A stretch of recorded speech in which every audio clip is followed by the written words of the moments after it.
everybody. It's so nice to see you. It's been so long. I apologize. It's just been so many things at once going on between my health and some other things. Like, just haven't had the emotional energy to do this, but I am so glad and happy to be here doing this again with you guys. So, hello. So today, I wanted to talk about something very near and dear to my heart. Medical professionals provide an incredible amount of care to their patients, and that's not only when they're actually giving medical care.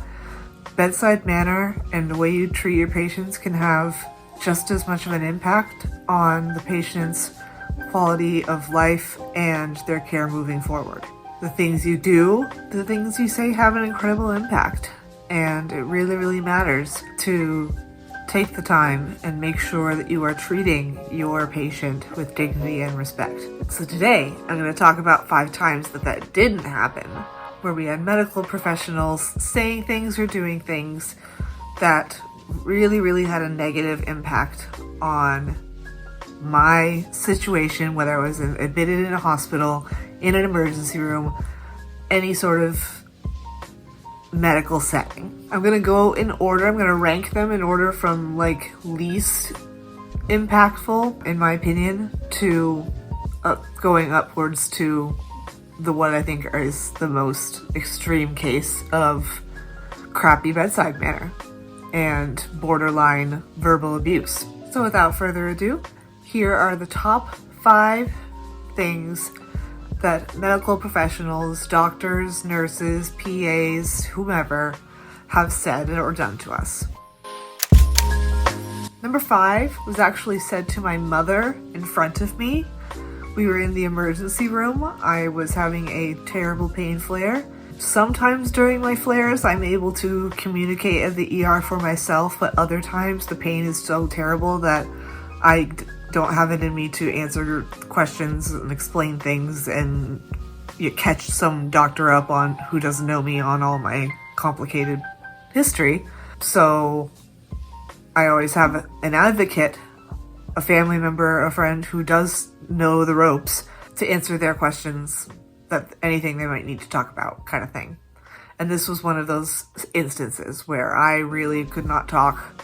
I was sobbing, I was screaming, and my mother was helping explain my situation to this doctor who didn't know us. And the thing she said and the way she said it that really upset us the most was when she said to my mother, "And how long have you been driving her care this way?" And that was just when my mom explained that this is what happens when she has a flare. She comes and she gets some medicine, and that's just how things go. It definitely, the way she said it, had hints of implying that my mother was insisting I get care that I didn't need to, ease her conscience or ego, borderline Munchausen style. And that would not be the only time that we would have doctors question my mom in much the same way. So they asked us to speak to a medical professional who can assess the situation and see if that's really what's going on, if there's a case of Munchausen's by proxy, my mother making me ill or asking for care that I don't need or can't consent to. And it was always, there was no issue to be found. The professional met us and heard us at our case and talked to both of us and made it clear that he did not think that was what was going on at all. And I certainly don't think this is what's going on. Never has been, never will be. So I'm not saying that this is one of the worst things that's said to us because they were suspicious of my mother possibly doing something nefarious. Again, I'm saying that the way she said it, that when she said it, as I'm screaming and in the fetal position, sobbing, having kind of a snarky comment about how long have you been driving her care this way, as opposed to, "Mrs. Rogers, can I talk to you outside for a minute?" and asking whatever you need to ask. I don't know. That's why it sticks in my memory. Immediately came up when I thought of this topic for a video because of the timing, the tone, and the implication that we were coming to the ER for reasons that did not include actual medical care or medical care that I didn't need. Number 4 would almost be comical if it didn't mean so much as far as my level of care and quality of life. I was in the hospital at one point. I forget for what reason. I've been in the hospital admitted for many different occasions, mostly pain related, to treat pain associated with other conditions, since any noxious stimulus will trigger terrible pain. It could be anything that is going on in my body, or treatments that I was trying and being admitted for things like that. So it could have been one of those as well. Anyway, doesn't matter. I digress. One young doctor came in and talked to us for a few minutes, 10-15 minutes. And at the end of our discussion, he said, "Have you thought about getting a job?" Huh? This was long after I'd been qualified as disabled. Not from my own standard, but by the standard of the state of Vermont, or the country, I guess. This one I rated number 4 for this because it wasn't so much hurtful or upsetting as much as it, like I said, it was like just so, ignorance not the right word, but like it borders on that. It borders on let's just say it is ignorance, because this is a rare disease and people don't know anything about it. That's not their fault. It's ignorance of a rare disease. Who knows about that unless you have it or study it specially? Like, that's understandable. And also the way that he said it was not in like, get a job. It was trying to help me find something that I could do that would distract me from my pain issues, maybe make me feel better about having some sort of purpose in life. It was well-meaning, is all I'll say. It you could tell the way he said it that even though it was an incredibly misinformed comment to make, given what I have and why I have it, it's one of those things where you take a look at one image, the MRI or whatever, and you would know exactly why I can't work. As much as I would love to be able to be in the workforce, that's just not in the cards for me right now. So my doctor would joke, not every time, but close to every time I would go and with an issue and say, "Hey, listen, having a problem with this, which is triggering wound pain, blah, blah, blah." He would say, "Have you thought about getting a job?" Just to kind of mock this poor doctor, not to, behind his back, and joke a little bit because of the ridiculousness of the question, really. So that was number 4 for a level of intensity. It didn't really hurt again at all. It just made it very clear that this doc had no information about my particular disease. Number 3 is a pretty obvious one, and I have multiple, so many really different, occasions where this took place, is accusing me of being drug seeking.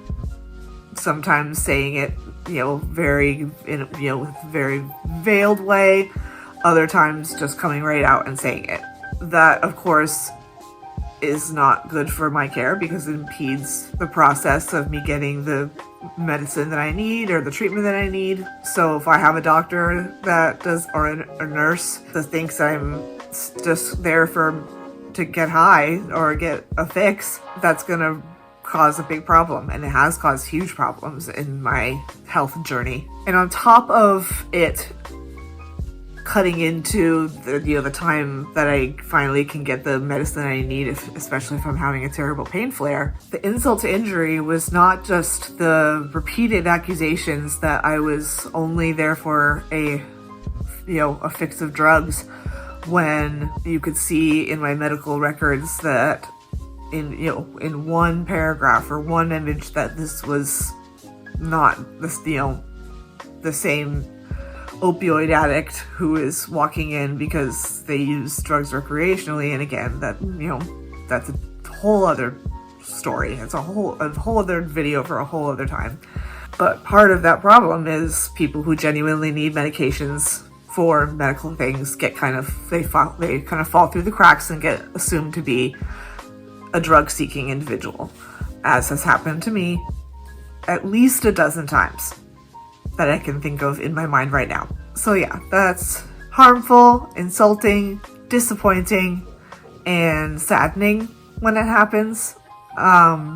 It's, anytime it happens, I, think in my head, this isn't the first time, won't be the last time. So you really have to develop a very thick skin when you're in the medicine game, when you're in the hospital, when you're, taking treatments of any kind, interacting with people with crappy bedside manner or misinformation about your disability takes its toll, not just physically, because it absolutely does physically, but mentally and emotionally as well. And it's a very, very big deal. So that's number 3 on the list, because I've developed, again, a very tough outer core of, I've heard this so many times, it does bother me, but doesn't sting the way it used to, or the first time it happened.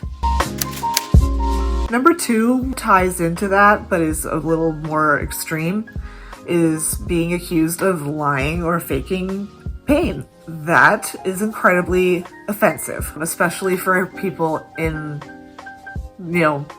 serious pain for any reason. I have a couple of these stories in mind, but one in particular was one guy who just flat out said, "I think you're lying, I think you're faking, I think you're just upset." And my mother has some choice words for him, which is something rare for her. Normally she's very diplomatic and catching flies with honey rather than vinegar kind of lady. But, oh man. My mom's wrath was upon him. Accusing a patient of faking an ailment is a big deal. And there should be a very high bar for making sure you absolutely believe that these people are faking. And again, even if you do believe that, there are ways to go about talking about that or asking about that don't just include yeah, you're lying. Huh? That's just not helping the situation, even if it were true. Which of course, in this case, it wasn't. Again, this was a doctor who had never seen me, did not know my history. Almost all of these doctors I've said so far, it's been the same thing. I try and take that into account in my mind when I try and explain my case to them when they're saying or doing these very offensive things, that they have never seen this disease before, never even heard of it before until now, that they're ignorant of this whole thing, not to their own fault, through no fault of their own rather, and that's part of why they're saying the things that they're saying. I try and take what they say with that grain of salt. That doesn't make what they say or how they say it better or okay, just explains it a little bit. So yeah, being accused of lying about being in pain is an interesting and bummer of an experience. And last but not least, we are at number 1. What could number 1 possibly be of all the things that I have been told that are hurtful or offensive or just plain ignorant? There was one time I went to the emergency room having a terrible pain flare, and I was in there by myself while my brother, my advocate, was checking me in, getting me registered outside my room. And there is a very specific part of my file that says when I go to the emergency room for pain flares that I cannot change clothes into a gown. They normally do that the second you get there, but I can't take off my clothes or put on other clothes when my arm is on fire that badly. So there's a note that says wait till she gets more comfortable, wait till we can get her more comfortable rather, and then we can change her into a gown if we need her in a gown. But this nurse was insisting that I change, even though I was in my broken sobs explaining to her that I couldn't do that. And she said, and I quote, "Be a big girl." Whew! What the? I'm laughing only because the other response is trauma. That will live rent-free in my head for a very, very long time. To treat someone like that, even if you thought that they were faking everything, which I don't know that she did think I was faking everything, but let's say she did. Talking to a patient like that, any patient for any reason, with that kind of venom or disdain, just subhumanizing them in that way is so not okay. You should, if you feel that way about people in distress, you shouldn't be working in the medical field. That's just par for the course of, you need to be able to navigate the conversation without being so rude and awful. I'm at a loss for words, really. And to top it all off, she pulled my clothes off, put me in a gown as I was screaming. By the time my brother got into the room, I was shaking and sobbing in far worse shape than I was when I first got in there. And when he had something to say to that nurse, she said she elected to take off her clothes. She took her clothes off on her own. To which me and my brother said at the same time, bull. So then she lied. On top of taking my clothes off without my consent as I screamed. One of the worst, most traumatic experiences I've had in my entire health journey. And that's saying something, since I've had 3 spinal cord surgeries. Whew. So that's just 5 of the things that I could think of that really stuck with me the most, as far as being offensive, being hurtful, being harmful, and being detrimental to my care. If you are disabled in any way, I'm sure that you have very, very similar stories to tell, because this is not a one-off, one-time thing. Like I said, several of these were several stories across several years, across several different people. And that means it's going to happen again. As long as I'm in the health care system as a patient, there's going to be the chance that I run into somebody who just doesn't know what they're doing, whether they don't know my situation, whether they don't care about my situation, or a combination of both. That sucks, but that's life. That's the life of a disabled person. That's the life of someone with CRPS. So I've kind of resigned myself to that by now. So I'd love to hear if you have any other stories or any other situations or things that people have said that made you upset or impeded your quality of care. It really starts a discussion of what is okay and not okay to say to a patient, no matter what you think about them. And some things could even put their license in jeopardy as far as treating patients that way. I would love to hear what you have for thoughts and stories in the comments. And thanks again so much for watching, guys. Bye-bye.